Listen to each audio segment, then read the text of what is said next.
Let's start this lecture by talking about the gridlock interval, which refers to the policy space from which no status quo point can be moved. In most cases, the president is more extreme than the veto override. In that case, then the gridlock interval is the space between VO and the filibuster on the other side. So let's start with this example. Take a moment to think about what the outcome would be here. In this case, the outcome would be the status quo because the filibuster at 3 would not allow there to be any change. Take a minute to think about what the outcome would be here. Pause the video if you need more time. The outcome would be 7 at the status quo because the president would veto change and the veto override would side with the president and block change. This status quo is inside the gridlock interval. Now, how about this one? The outcome here would be 7, because the president would veto any change and the veto override would side with the president. The status quo is the VO's preferred outcome, and they would block any efforts to change it. This status quo is again inside the gridlock interval. Take a moment to think about what the outcome would be here. So this status quo is not inside the gridlock interval. In this case, the outcome would be 6. M would move the policy towards 5, and the reason it ends up at 6 is because this is the point that makes VO indifferent. If they tried to go further, VO would side with the president and block it. Let's do nothing but change where VO is.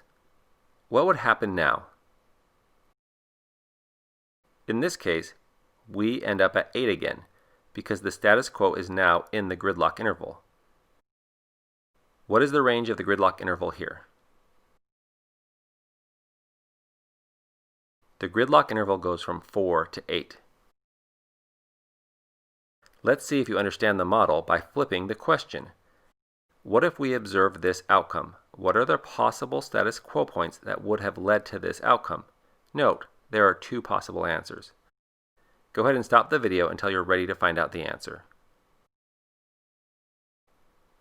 We would have gotten this outcome had the status quo been 4, because that would have been inside the gridlock interval, or if the status quo had been at 2. If it had been at 2, then a policy proposal at 4 would have been the point that made F at 3 indifferent.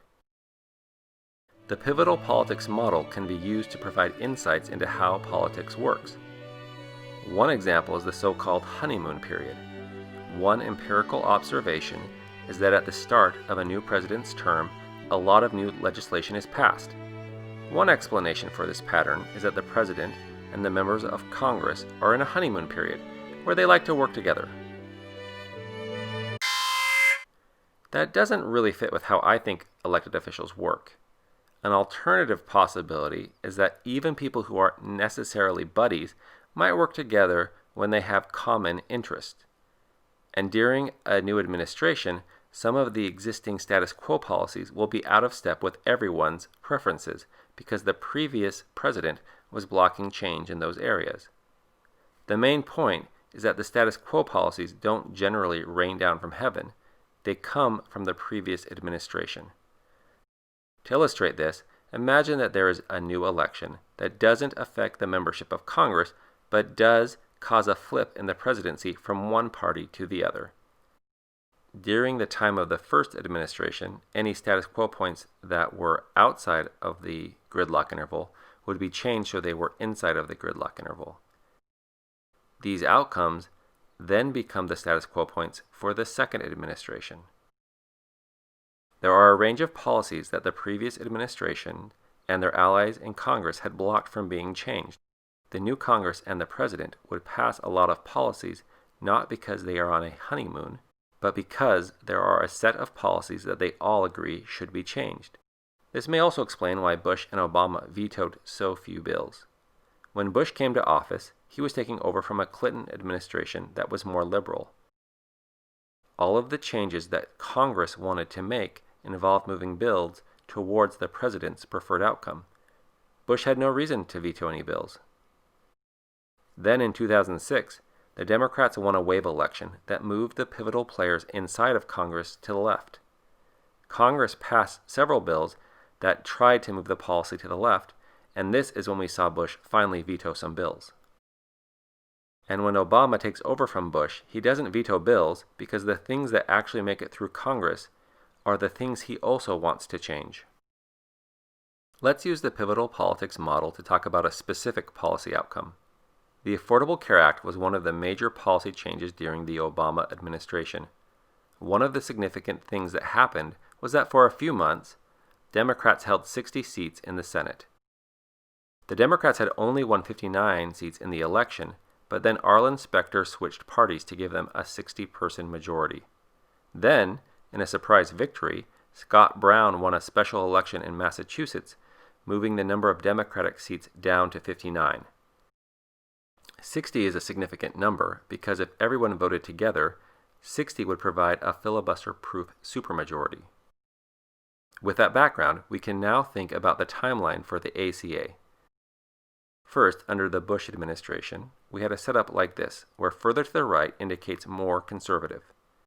After the 2008 election, we had a president on the left and pivotal players inside of Congress who were moved to the left. However, the status quo was still preferred by Republicans, so even though Democrats had 59 seats, they didn't have the support to change the policy.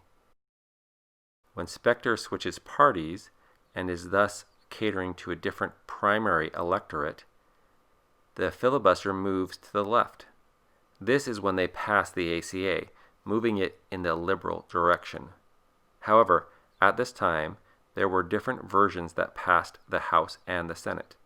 The plan was to reconcile these in a conference committee, but then Brown won in Massachusetts, moving the filibuster back to the right. This created an interesting situation where they didn't try to reconcile things in a conference committee.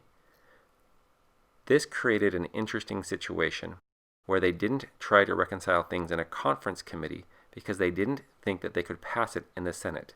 Instead, the House simply passed the Senate version of the bill, even though they didn't love everything that it included. That's it for now. Keep asking questions, keep studying, and keep safe.